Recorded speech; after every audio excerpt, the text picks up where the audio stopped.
Hello guys, good morning. Ayan, kumusta kayo dyan? Nandito tayo banda sa may Gaisano Riverside.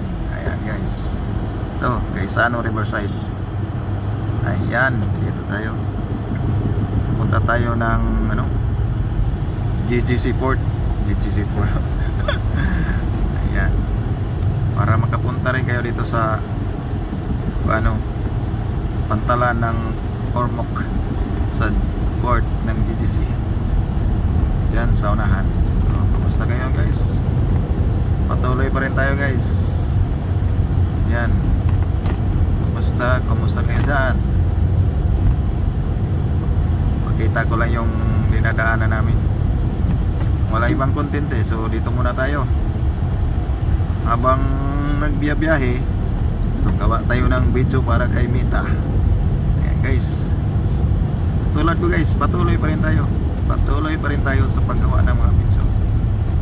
Huwag tayong titigil hanggang marating natin yung minimithi natin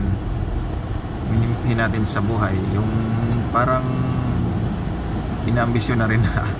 Yan. Enjoy lang tayo. Enjoy lang tayo sa ginagawa natin para walang sagabal, para enjoy lang. Ito, malapit lang tayo sa port, GGC Port. Ito na guys. Dito na tayo sa may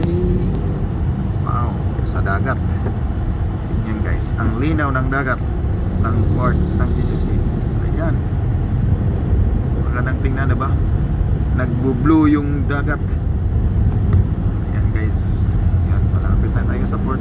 Ayan, mayroong mga dyan, mga barko. Mga ba yan? Sayangan ng mga birds. Hindi kilala ng mga birds ha. Ilang birds ba yan? Apat na birds, 5. 5 pala. Hindi na marunong Yan. Doon tayo liko sa sa may mismong gate ng port. Yan. Guys, thank you guys, thank you for watching. Andito na tayo. And good morning. Thank you.